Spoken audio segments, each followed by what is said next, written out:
Iron Maiden has a great song, Run to the Hills. Bruce Springsteen, Baby, We Were Born to Run. How about that? Yeah, what do you do about that? Huh? How can you fix that, Kevin? Show how to paintucate that, Kevin. You know what I can do about that? Nothing, not a thing. The only repair for that is to sand it and paint it again. It is what it is.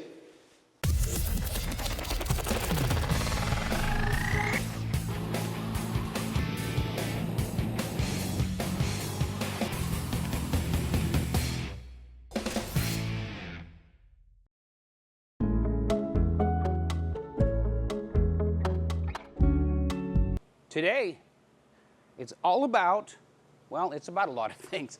Thanks for watching. I'm Kevin. You're watching Paintucation, and we're actually going to paintucate today. We've done a lot of mechanical stuff. We're working on a Camaro project if this is your first time checking us out. And make sure you hit the like and the subscribe and all that kind of stuff because it helps Google, help us. And so, what are we talking about today? We've got E-coat parts. We're doing this restoration, and the E-coat, oh, come here, they look really good. Here's the new battery tray. Look at that. Oh, it's sexy. Radiator support, all the brackets. All this stuff looks really good. So why do we need to do anything with it? Why would I risk coatings that maybe there's going to be runs or dust or something like that on parts that already look good? Here's why. E-coat is on all the aftermarket and original parts. And if you leave it alone, it does that. That ain't good, but that's horrible. So this is an E-coated floor pan section that I've neglected, and I should have my hand slapped because this has been sitting outside of one of my storage buildings for 5 + 7 to 2006. No, 2018. Was it before COVID? 2000. No, it's been outside for about 6 years, quite honestly. And this is just what happens, right? It's an electrodeposition primer. So it oxidizes, look at it, it just oxidizes, it powders up and it looks like poo. So, with my Camaro, the G28, do I want it to look like that when I pop the hood? I don't, so we're going to put a coating on. So here's the coating we're going to use. This is a Summit branded single stage, they call it hot rod flat single stage acrylic urethane. So it's a 4-to-1 mix, super easy to mix and to spray, and it looks great. That's what I shot the firewall with. It's what I shot the subframe with. And it's all going to match. Simple. Scuff it up and paint it, right? It's not that simple. It's not that complicated, but it's not that simple. So here's an example of what I'm talking about. This is an E-coated patch panel for a C10 truck door. This is unprepped. That's what it looks like. This here, there was a scratch there. You can see remnants of a scratch here. There's a scratch, there's chips in it, there's box marks, there's wear marks. If I'm going to put a coating on this, I need to prep those areas. That's fine. We prep the area and we exposed bare metal. Now what do? Can that paint go over bare metal? It can, but it's going to come right off. It is not a DTM. Direct to metal. It is not a DTM. So we have to have what's called a strategy, and that's what we're going to be talking about today. So I wanted to show you a couple of different E-coat examples. This is actually from one of the Paintucation training courses where we talk about how to properly prep electrodeposition primer and then what to do afterwards. Paint strategy. It sounds like I'm overthinking the process, but really what it is that we have to figure out what works on each example. So, with these parts, we've got E-coat. I'm going to get better adhesion if I use a sealer and then a paint coating. But this right here, that's not E-coat. That's bare metal. We can't paint bare metal, so we have to use a sealer. Is my sealer DTM? Or do I need to reach for an epoxy? And then we have these panels. These are the inner fenders. And these are actually from a '76 Camaro. And they're in pretty good shape. This is the part that goes under the hood. Obviously, this is the back, this is the front. When I pop the hood, I want this to look like $1,000,000. I want it to look nice, to match everything else around it. So we've got some prep here. They've been rolled around. Anyway, long story short, this is gonna need a lot of attention. And under here, well, we've got factory undercoat and all that kind of stuff, which you hit it with sandpaper and it just gums it up. So there's another strategy. Also, what I like to do with these inner fenders is use a spray and bed liner. So I'm going to show you how to prep for the spray and bed liner as well. And right here, that was some goofy stuff. I had to, I don't know, somebody had plasmaed out those holes. I had to patch them, make them back up again. Right here, there was 2 ugly holes. And this is the driver's side fender, inner fender. And I'm leaving some of the holes because we have to put wiring and stuff back. So this is a whole other prep strategy as well. So we've got 1 prep strategy, 2 prep strategies in here, 3 prep strategies on the E-coat, and a 4th on the raw steel. Oh, check this out also. Here's my steering column. And it's in good shape. That's turn signal, all that kind of stuff. All this functions. It was a running, driving, starting car when Derek got it.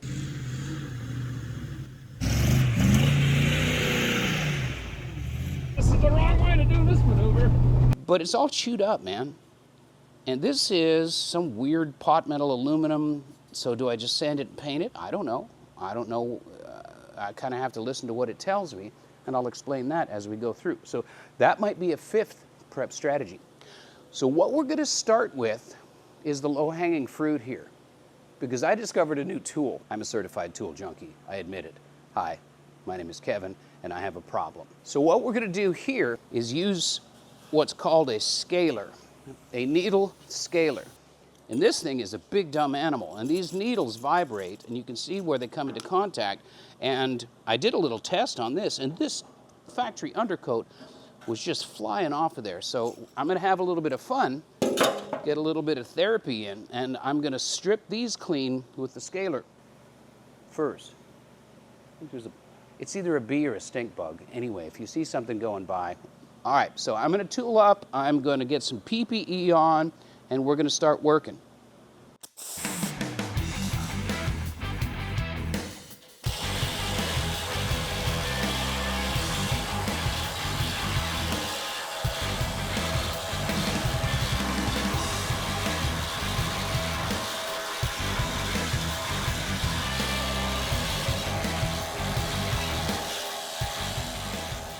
The needle scaler basically uses the tips of the steel needles to beat the living hell out of anything that's on the surface. And it's random, and it's violent, and it's aggressive, and it works extremely well against this old factory-applied cured undercoating. It's a solvent-based asphalt undercoat that's dry and brittle.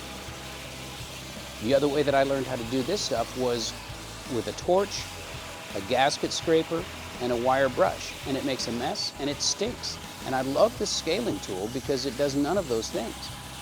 Pretty loud though.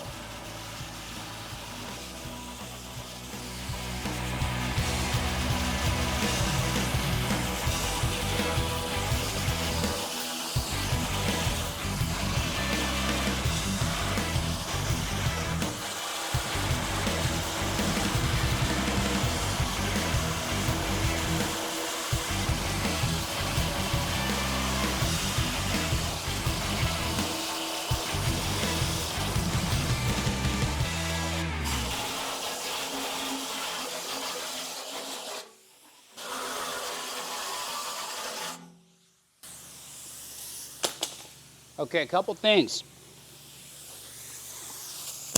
This thing rocks. Yeah, I got it from the Harbor Freight store. It was an inexpensive tool. I hesitate to use the words cheap because cheap can sound like an insult sometimes, but this was a cheap tool and it works great. The one thing I will say is that you better have a honking air compressor if you're going to use that thing for the long period of time. We were 15, 20 minutes into this, and My compressor is like horizontal Campbell Hausfield, great machine. It's been a workhorse for years and years, and there's tons of air. You need tons of air to run that tool. This side wasn't as bad as this side.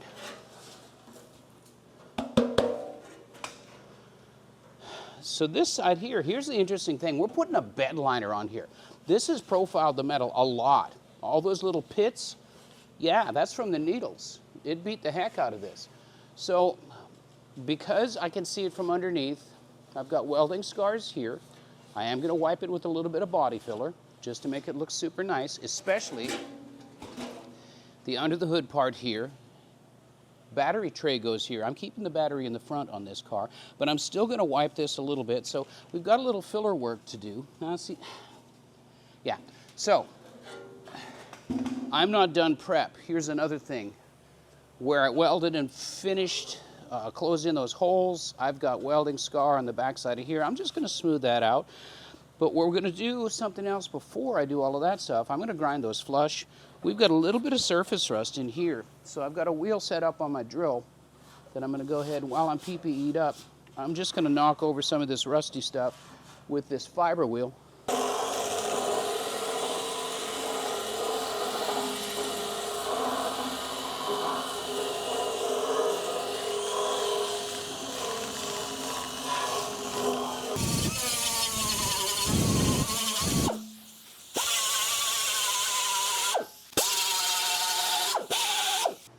All right, so I've got some 180 grit paper on a soft interface pad on my DA sander. I'm just gonna knock the surfaces down just to kind of give it a smoother, even prep, and then I'll flip it over and do the top side.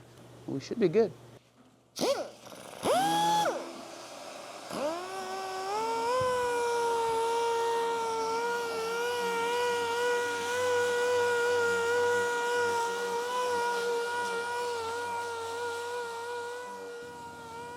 Using 180 grit paper on an interface pad on a dual action sander with a 3/16 stroke. What does all that mean? Well, it means that we're using 180 on the surface.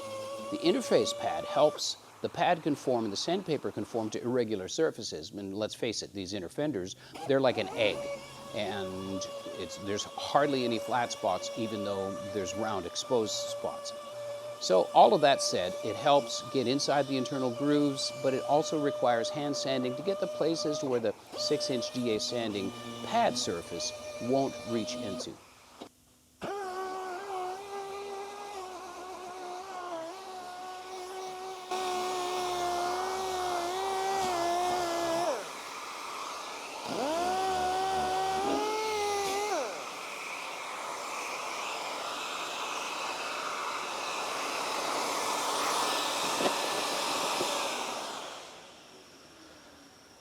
So for the most part, I've got these prepped top and bottom side. The truth is here is where the fender goes. So this right here is the only thing that's going to be seen under the hood. That said, I want the paint to stick here. So I've gone and feathered out all of the chips from years and years of these things rolling around like an egg or whatever, and done my best to get some of this surface rust loose. So what I'm going to do is I'm just going to take a hand scuffing pad. It's this red guy, which is about 220, 320 grit. And all the inconsistent areas that power sander wouldn't get, or that I couldn't get with hand sanding, this guy will get some too thin, or as the Brits call it, key. I think that's what Carrie Underwood called it too. And make sure that we've got a good scratch in every bit of the surface that we're going to touch with any kind of a wet paint coating or primer or anything like that. Otherwise, there's no point in doing any of it. May as well just, well, don't even clean it, just paint it. You know?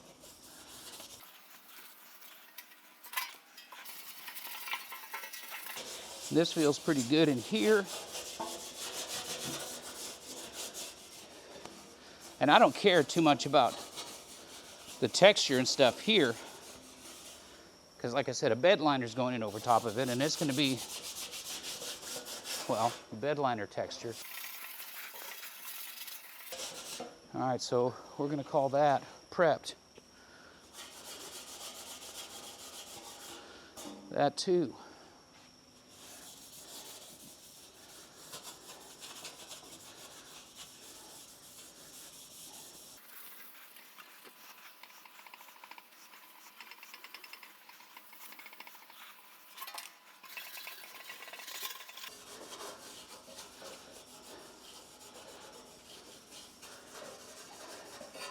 All right, guess what happens next? Cleaning. I just realized something. I had these glasses up here and these ones on my face. Okay.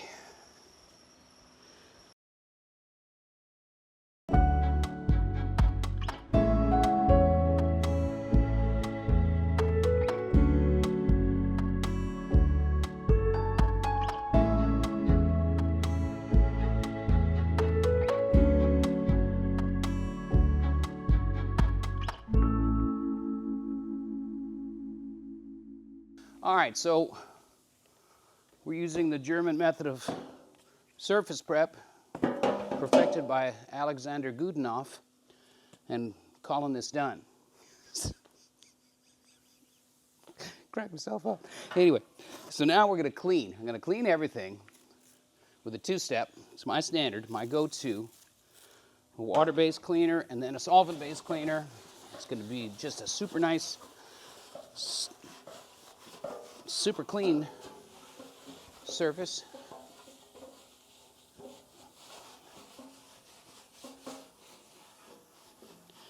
Even though this is a waterborne cleaner, it's not like putting water on the bare metal. It's a cleaner.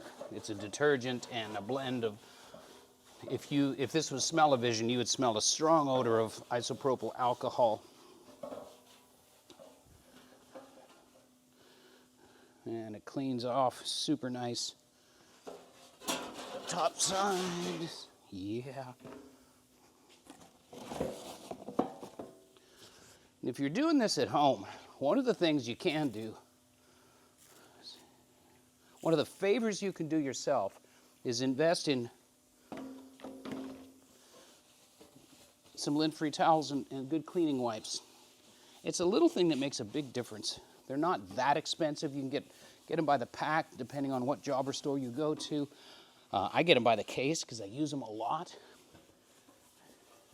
But they sure do make a difference when it comes to pulling contamination off of your surface while not depositing contamination on your surface. They don't have any lint. They're lint-free towels. And they just work great. I've got a description in the link of a couple of companies that offer these. I've been using some new ones lately, and I really like the way they perform.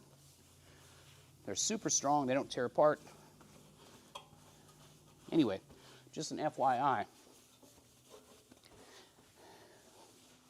And I always like to offer an alternative. If you don't want to spend the money on the lint-free Body Shop wipes, you can get some cheap microfiber towels.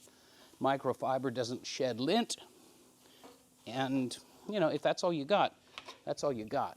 So that's clean. We're going to do the same thing on this guy.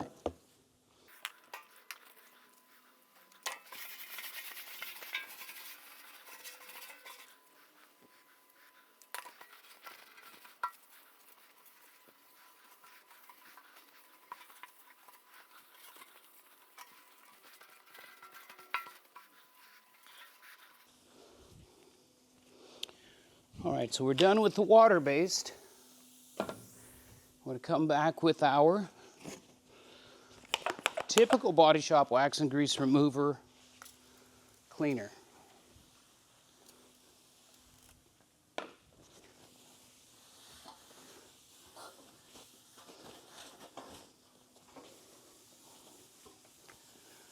And if you do these two steps thoroughly, you're going to wind up with a really clean surface.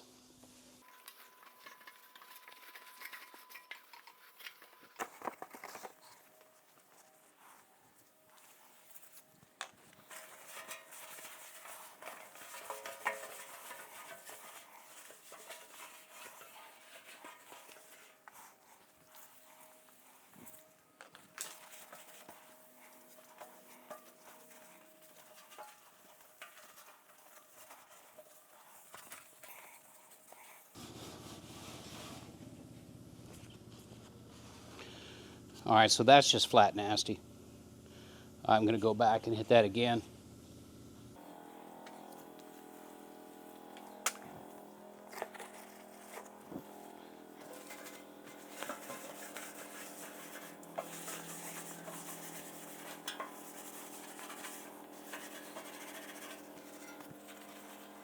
So I've got a little bit of filler mixed up. I'm just gonna wipe a couple of these places that I think might be able to be seen, either underneath the vehicle or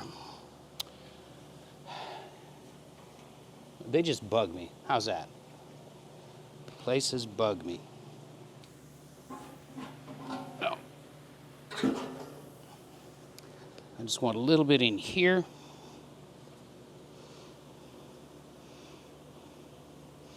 So we're going to see this area looking straight down.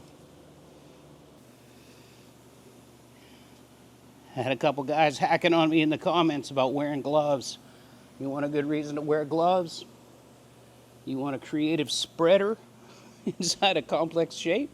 Guess what? Your glove allows you to use the shape of your fingertip to spread filler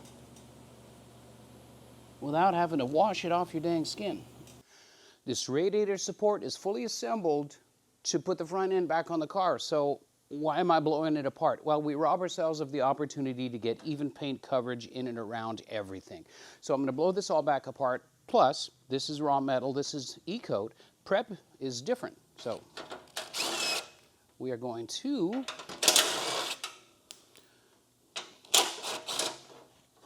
take everything apart so we can properly prep. Like, look at that.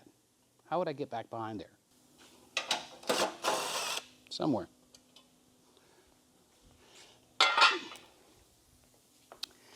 Obviously, the prep strategy for this stuff is very simple. It's brand new electrodeposition primer, so it's pretty straightforward. And it's pretty clean since it's brand new.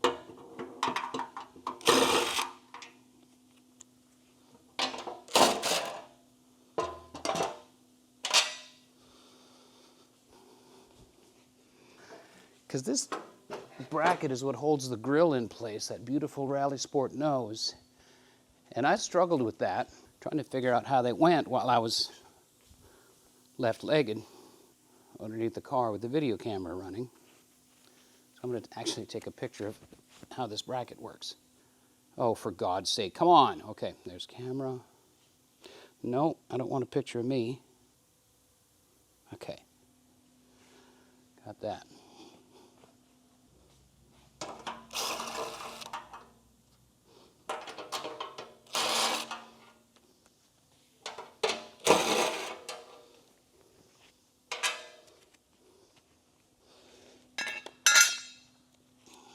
Keep all of these in one place, right here. Oh, look, my filler is green. This is the type that goes from pink to green when it's ready to sand. That's cool. Okay. I'm going to let it sit there. It powders super nice anyway, so I'm just going to let it sit there. Here's a way to get rid of stickers. This is just your solvent-based cleaner, wax and grease remover. I'm just soaking it. I'm going to let it sit and soak. If I've showed you this before, you can fast forward through this segment. But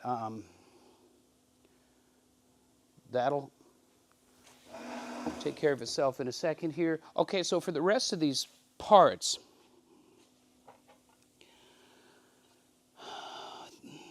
this spring, I'm going to take that spring out, but I might just tape around the headlight adjusters. But these springs,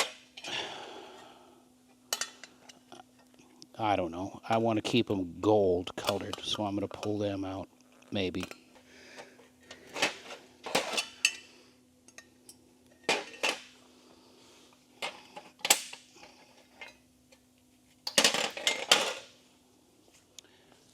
These with the other fasteners, and I'll deal with the rest in a second. The red scuffing pad is what I'm going to use for surface prep on all of these pieces and parts. And am I going to clean them first? Yeah, I'm going to clean them first.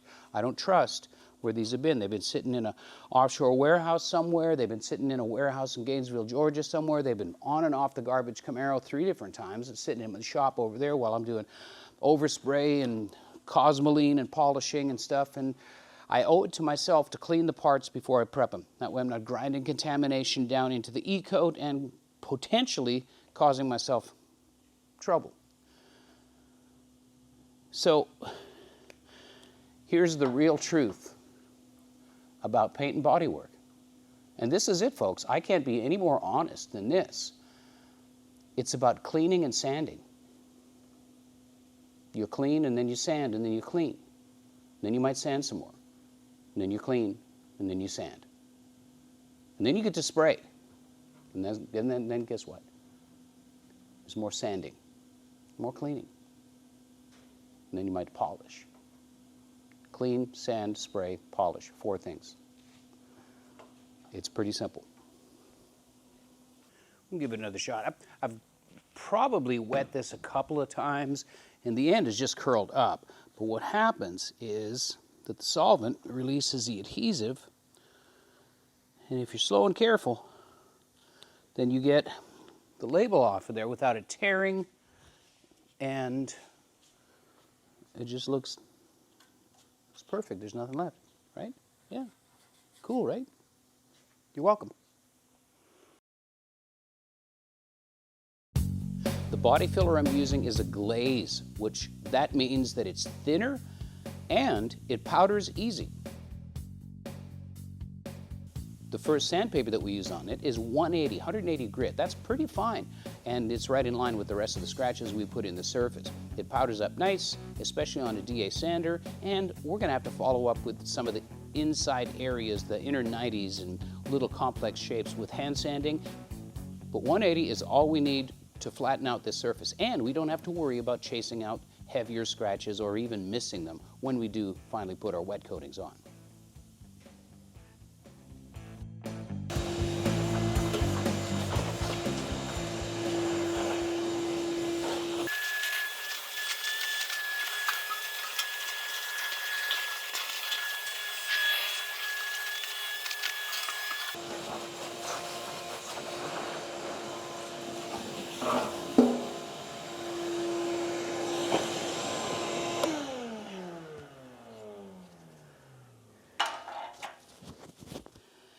So I find myself thinking the 4 hours I just put into fixing the inner fenders, that time translated into dollars makes a very strong argument on reaching out to a company like Automotive Direct and buying new ones, because the surface prep on new stuff is really straightforward and simple, as we're about to find out. And what I like to do is I like to get the sucky part over with. And we've done that. The sucky part is now over with. We're ready for coatings on these inner fenders. So now we can just do rub-a-dub-dub and scuff the E-coat on the other parts after a little bit of cleaning. Dustpan.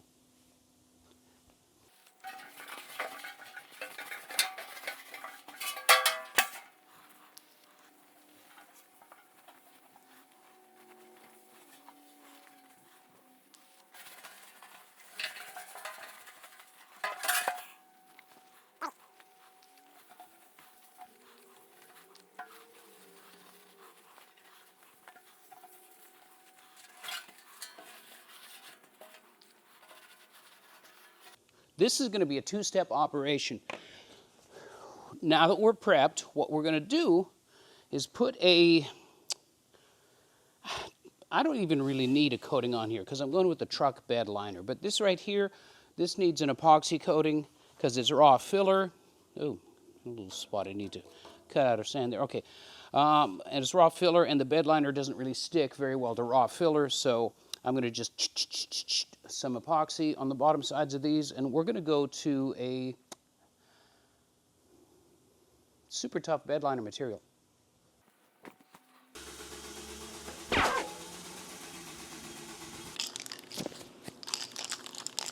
All right, to cover the bare metal spots and the raw filler, we're going to use a epoxy primer. This is a 2K, meaning that there's a catalyst in it. Activator, in this case, with an epoxy. So the way this works, if you have never seen this, yes, it's a rattle can. You release the catalyst into the can, like that, and you shake it for another 2 minutes. So it's not an isocyanate, but it does require a mask. Somebody wearing a mask. The parts are prepped, so follow me.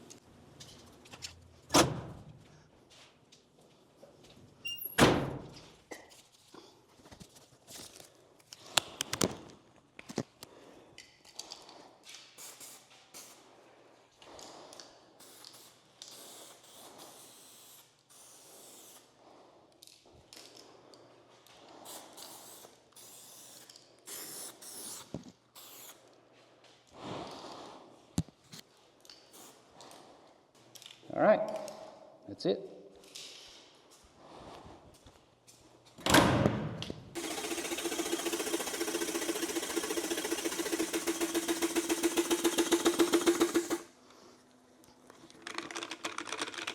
All right, so we're using U-Pole Raptor liner. It's a bed liner I've used a lot. I thought I had some black, but I don't. It comes tintable or it comes black. So we're going to use the tintable Raptor, which with 10% of color add, you can tint it to whatever color you want. So I'm going to put black in it. All right, so I don't know that I'm going to have to mix any more than 1 liter of this stuff. And it mixes 3-to-1 plus 10%. So there's enough space in here to pour your catalyst in. You kind of look down in there. You can see, right? Lots of space. So we're going to put our catalyst, measure it out here because this is the right increment. Ba-bam. And it makes a nice, perfectly spill-free job. Sarcasm, sarcasm, sarcasm. I guess I should clean that out.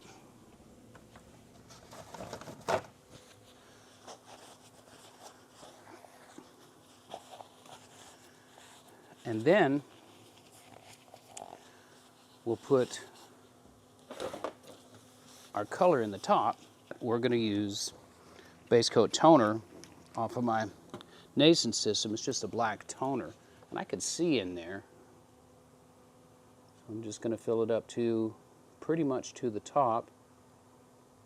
And it's a scientific smear of the stuff down the side. Dang it. What I really like is making a mess. I like making a mess all over everything.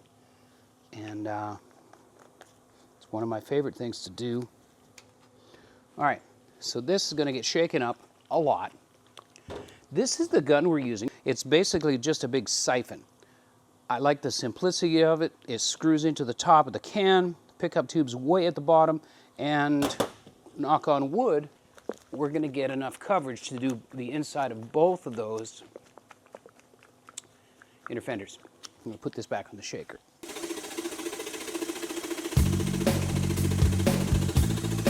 It's black. All right, so this just threads on.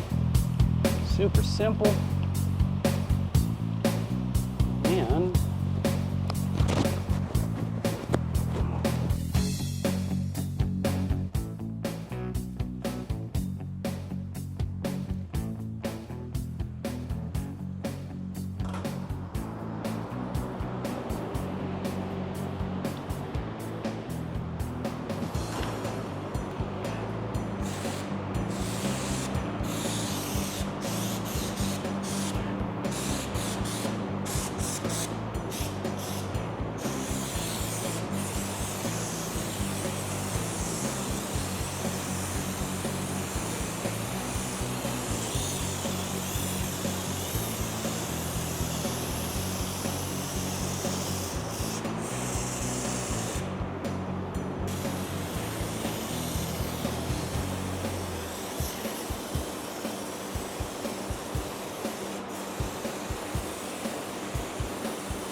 Yeah. Ooh, all you do is clean, Kevin. Yeah. Yeah. Pre-clean.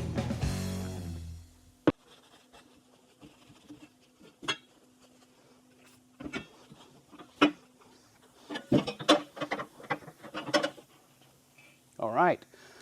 So prep strategy number 3 doesn't involve anything other than a red scuffing pad. Pretty simple.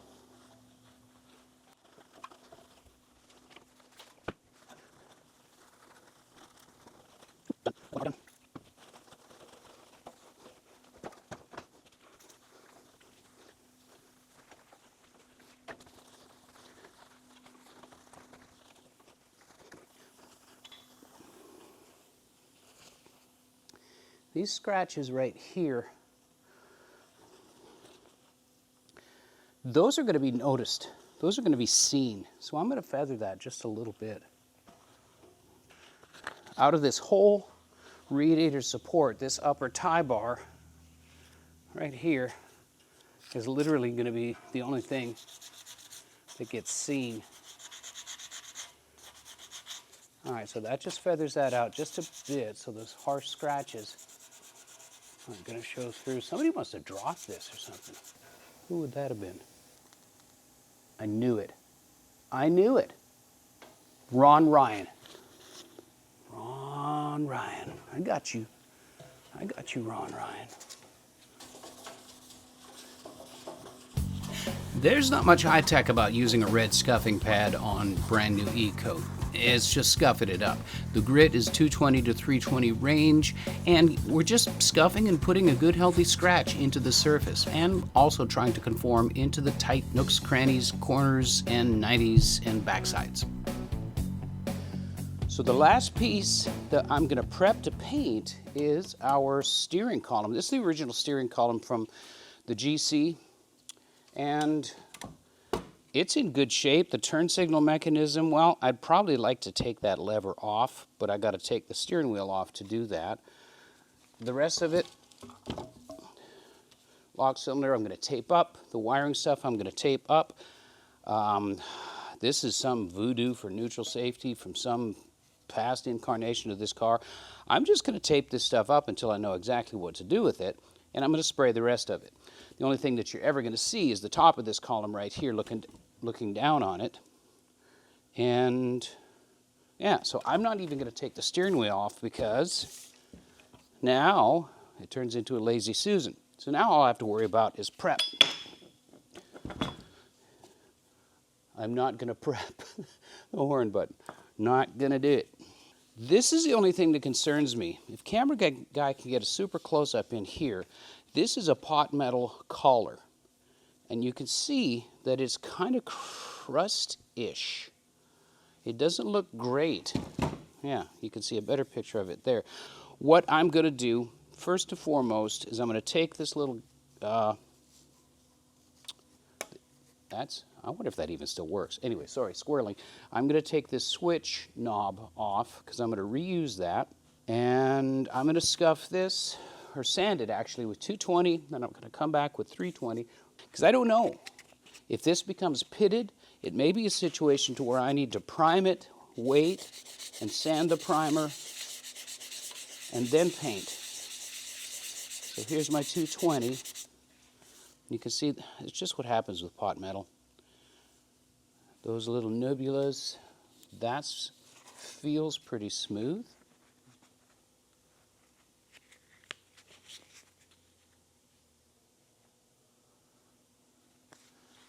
And I'm going to follow the 220 with 320.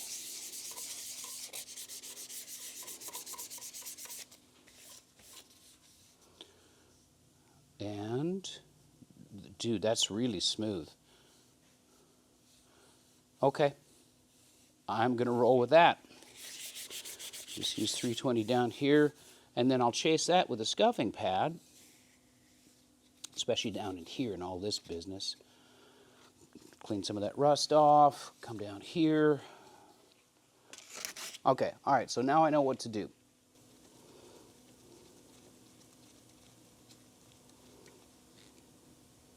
I'll clean that stuff up and reuse it. Typically what I do with these screws, if they're rusty on the top, I just do one of these. And Viola, we got a clean screw head, except for not.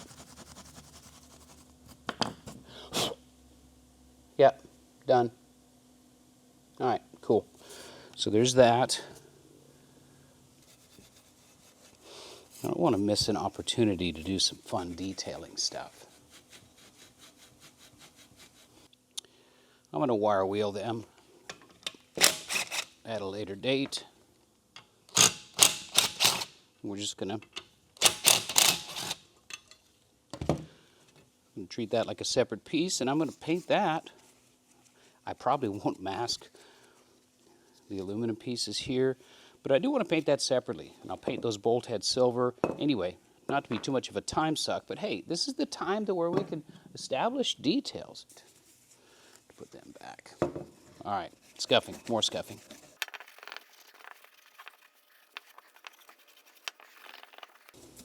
All right, I gotta get some tape, tape some stuff up.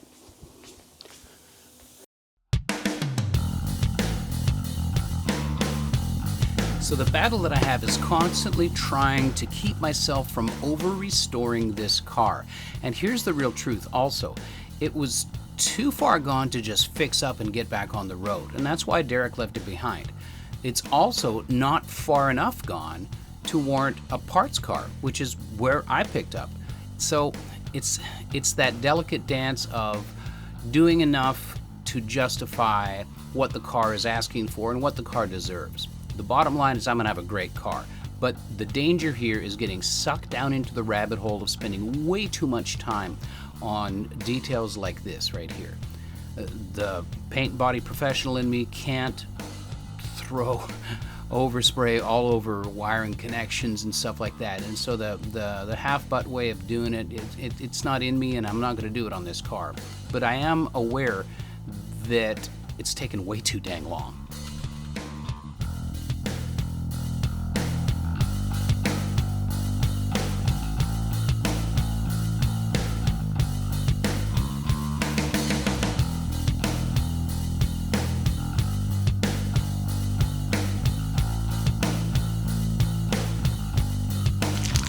All right, so come inside to the booth here. I'll show you what I'm doing. All right, so put my epoxy down. Just put it right there.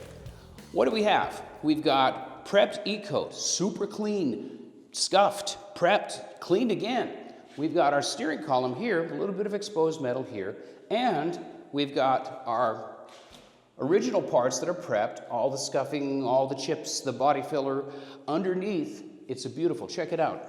Camera guy's going to show you the texture of the spray and bed liner. That's going to give us a really easy to maintain surface that looks pretty cool and is very forgiving. More E-coated parts. This guy here gave me some trouble. It's super hard. The mill scale on this steel product was not allowing me to prep it very well. So I threw it into the blast cabinet and prepped it and washed the heck out of it, blew everything out of it. So now this is ready for my epoxy. The rest of this is just E-coat.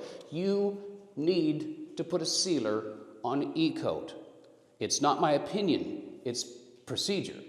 And if you don't, your paint that's going over top of it can be brittle. And you'd think that just with this stuff being black, let's put the satin black paint on it and go. No, it doesn't have the impact resistance, and your coating can flake off and stuff. So we need to put a sealer on. We're going to do that. And on the bare metal, our sealer isn't DTM, so we've got to put epoxy on the bare metal. So my next step is to suit up. I'm going to put epoxy on the bare metal, and then we'll mix our sealer, and then we can spray the finish coat. One paint, 4 different surfaces, 4 different strategies. You just got to think your way through the process.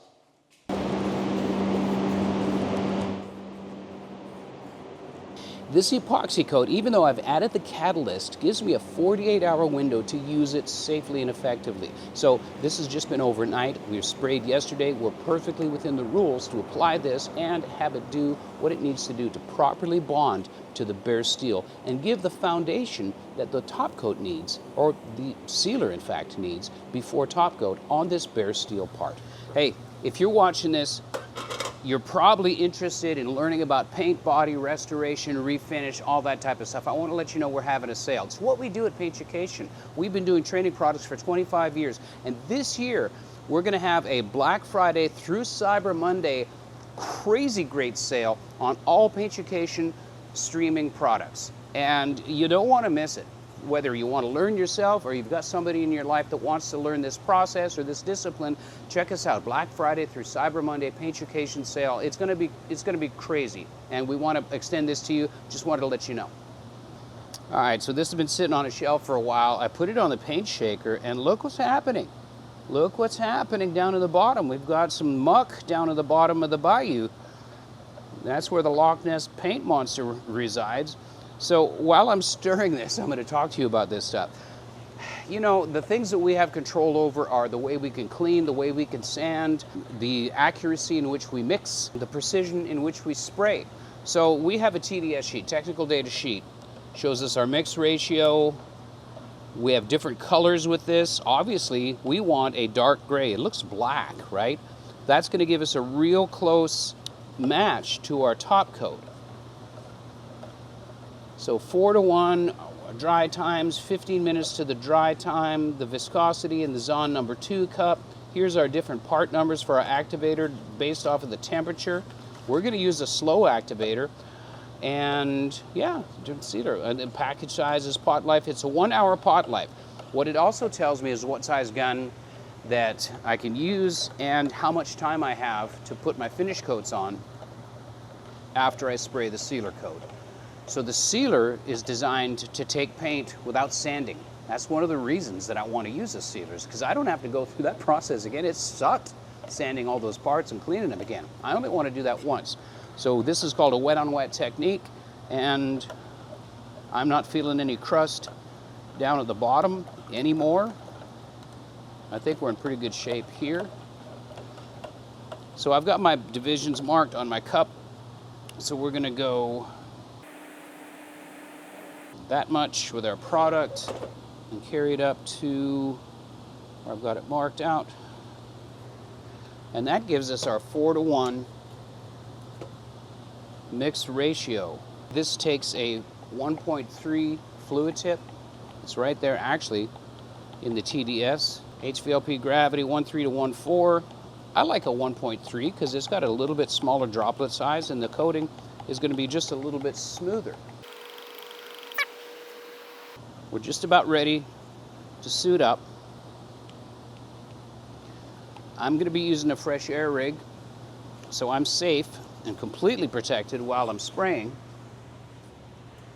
And we're going to put the camera on a stand, mount it on the wall, and I'll just drag it around with me because camera guy doesn't have a fresh air setup, and we're not going to let them get exposed to the bad stuff.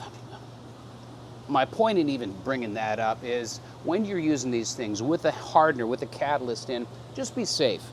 Protect yourself, no bare skin, protect your respiratory system, do the best you can. So this is ready now. I'm going to pour it into the gun and I'm going to suit up and let's go spray.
out, and I'm using the same gun because it's a 1.3. It's a really nice spraying gun. It's a SATA 5000B HVLP gun. It's my go-to for base coats and some single stage stuff. Anyway, we're flashed off.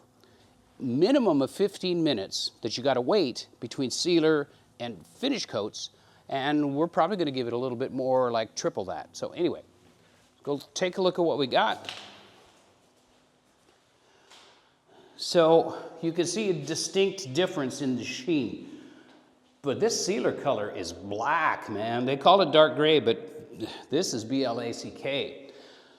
Really and truly, the only piece that you're going to see in this is this upper tie bar that goes from here to here, and then only when you open the hood. So, I don't know, but I'll feel good about, about it being top coated. Wheel houses look great, and I didn't mask the backside because I didn't have to. My steering column, I think it's going to look really nice. That's going to finish out great. Lazy Susan idea, bingo. And all the rest of this stuff, it was pretty easy to just get it around here and squirt and spray. And this guy I feel really good about. You can tell that the finish is dry because it looks even. Right after I finished spraying, there was still wet spots and light spots. And it's dry. Just because we can coat it 15 minutes afterwards doesn't necessarily mean that we should. The truth is, and when you start reading your TDS sheets, you'll realize this, that we have until tomorrow to put our finish coats on before we have to do any sanding. If we leave it more than 24 hours, then we got to sand and then reapply a sealer or sand and apply the top coats. So we've got tons of time. My point in doing this, talking about time, is just to illustrate that you don't have to get in a hurry, and I'm not. It's a Sunday afternoon. I ain't got nowhere to be, except right here in this booth.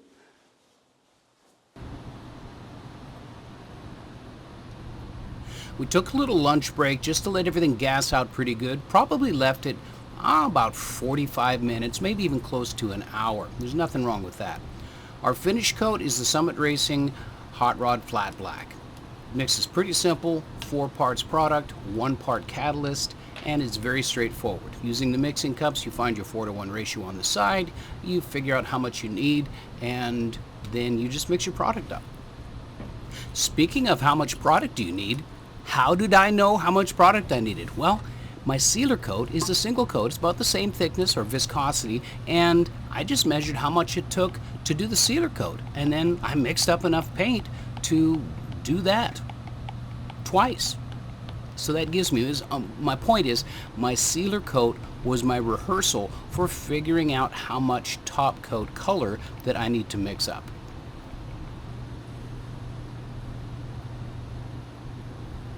I always mix into a separate cup and then strain into my spray cup, no matter what. It just gives me the opportunity to do an extra straining process and make sure that no crusties come from the caps of the catalyst or nothing fell in it or something came off my mixing stick. It's just a nice way to be sure, again, control what we can control, that nothing funky gets in the paint that I'm about to spray.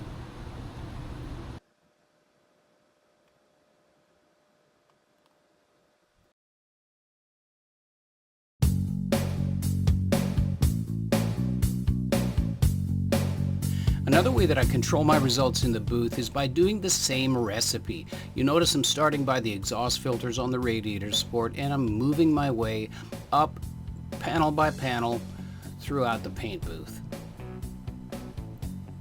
With the finish coats, I'm watching the panel, making sure that I build my coat. My overlap is about 75% on each pass, and my travel speed is fast. But look at the results. I'm getting a nice smooth coat, and I'm probably 6 inches off the deck.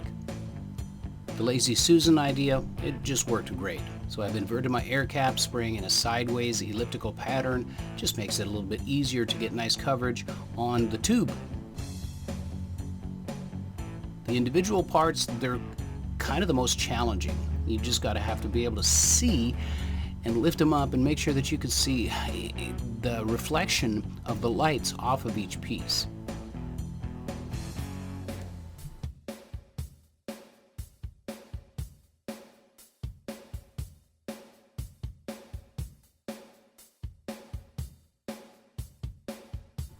Now, normally I've got the air hose in the other hand, but right now my right hand has the camera in it. So it's kind of a fun experiment to see if I could show you what's happening with one hand while holding the camera with the other. Kind of like tapping your head and rubbing your tummy in a circle at the same time, but I got away with it this time.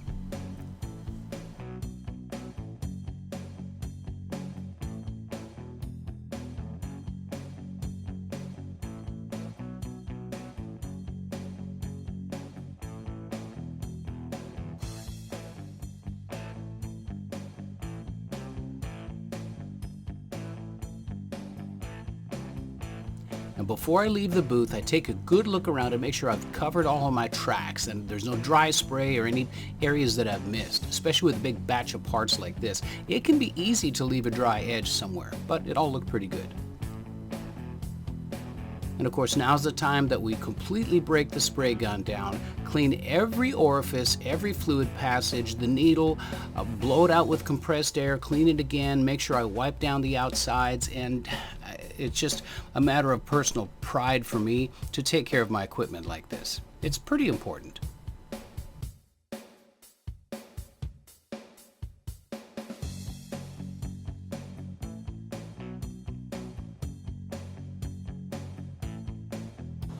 So I always like to do the final wipe of my spray guns with a microfiber towel, and it keeps them looking nice and it makes sure that the gun body itself looks good, even though the internal passages are what's really important to keep clean. But look at this gun, okay? So I'm going to brag on myself a little bit.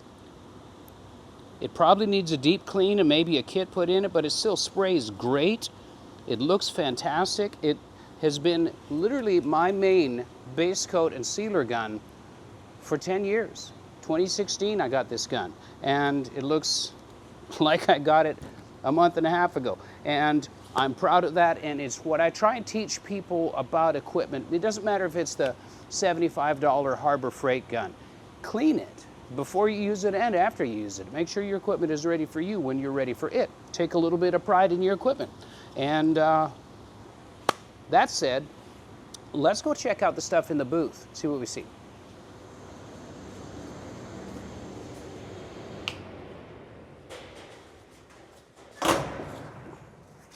All right, so camera guy, mind the air hoses. We got a trip line right here. Actually, I'm gonna make sure that that's out of the way.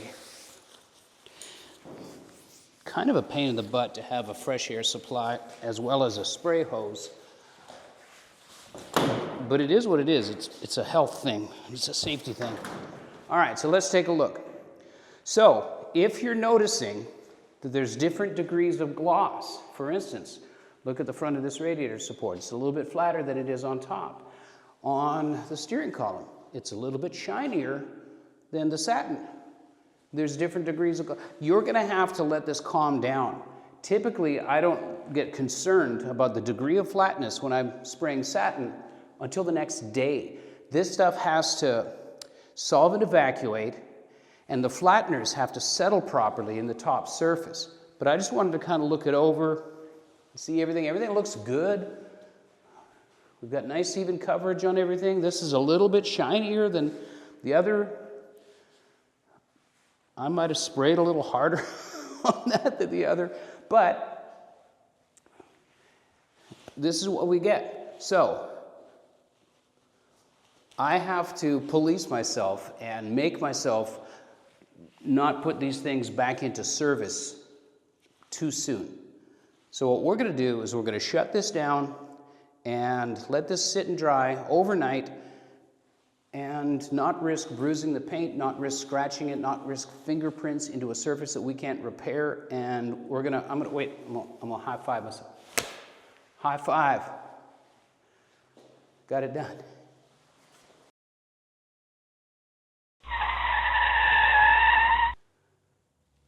Iron Maiden has a great song. Run to the Hills, Bruce Springsteen, Baby We Were Born to Run. Huh? How about that? Yeah. What do you do about that? Huh? How can you fix that, Kevin? Show how to paintucate that, Kevin. You know what I can do about that? Nothing. Not a thing. The only repair for that is to sand it and paint it again. It is what it is.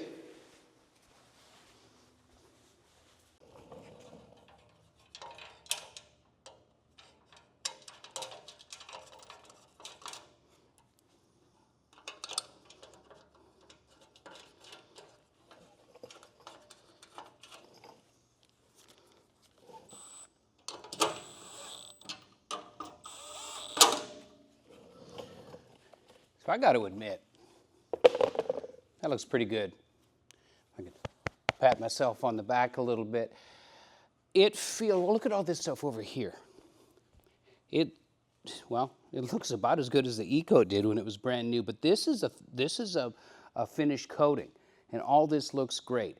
It's going to look fantastic when I pop the hood on this car.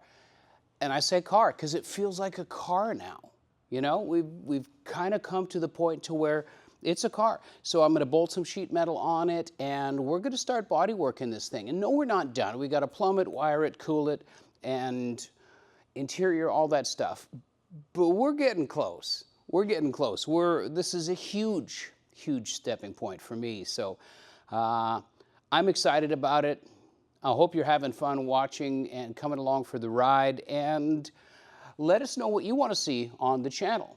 We're not near wrapping this up. We're going to get into the fun part, which is, you know, the finish coats and all that stuff, and making it beautiful. And I'm excited about that.